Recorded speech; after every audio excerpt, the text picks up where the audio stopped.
시청자 여러분 안녕하십니까? VOA 뉴스입니다. 트럼프 대통령이 2차 미북 정상회담 개최 장소로 서너 곳이 검토되고 있다고 말했습니다. 마이크 폼페오 국무장관은 4차 방북을 통해 완전한 비핵화 목표 달성을 위한 길이 보이게 됐다고 말했습니다. 조은정 기자의 보도입니다. 도널드 트럼프 대통령이 니키 헤일리 유엔 주재대사의 연내사임을 발표하면서 2차 미북 정상회담을 언급했습니다. 현재 북한 측과 구체적인 계획을 협의하고 있다며 싱가포르가 아닌 서너 곳이 검토되고 있다고 밝혔습니다. Singapore was fantastic, but we'll probably do a different location. We'll see. We're talking about 3 or 4 different locations. 미국이나 북한 내 개최 가능성을 묻는 질문에는 결국 나중에는 그렇게 많은 회담을 하게 될 것으로 생각한다고 답했습니다. 이어 북한은 비핵화에 합의했고 계속 동의하고 있다며 북한은 경제적으로 훌륭해질 수 있고 자신이 그렇게 만들고 싶다고 강조했습니다.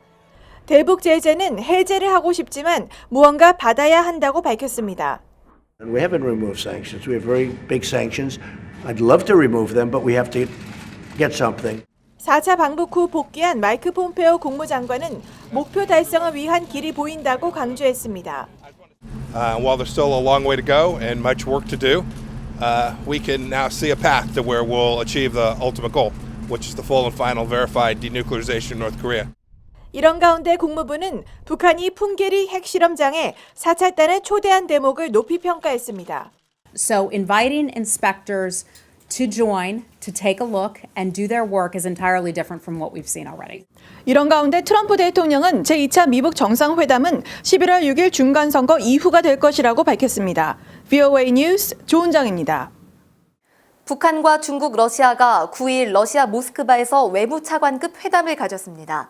러시아를 방문 중인 최선희 북한 외무성 부상과 쿵시안유 중국 외교부 부부장, 이고리 모르글로프 러시아 외무부 차관은 러시아 외무부 영빈관에서 비공개로 3시간 가까이 만난 뒤 별도 설명 없이 영빈관을 떠났습니다. 이들은 한반도 비핵화 협상을 둘러싼 공조 방안을 논의했을 것으로 외신은 분석했습니다. 워싱턴 DC에서 북한 인권에 대한 포럼이 열렸습니다. 참석자들은 미북 남북관계 개선을 위해서는 북한의 인권 개선이 필수라고 강조했고 김정은 위원장의 교황 초청은 진정성을 확인해야 한다고 지적했습니다. 김칸희 기자입니다. 워싱턴의 민간단체인 북한인권위원회가 개최한 토론회에서 로베르트 코헨 명예공동의장은 미국과 한국은 반드시 북한의 인권 개선을 요구해야 한다고 강조했습니다. 미북, 남북 관계가 정상화된다면 국경 통과와 연락의 자유가 허용돼야 하는데 북한 자국민의 인권이 보장되지 않는다면 다른 국가 사람들이 어떻게 안전할 수 있겠냐는 것입니다. North Korea has reportedly insisted that human rights be excluded from discussions about peace and denuclearization. It's reported that North Korea has threatened not to participate with South Korea if human rights concerns are raised.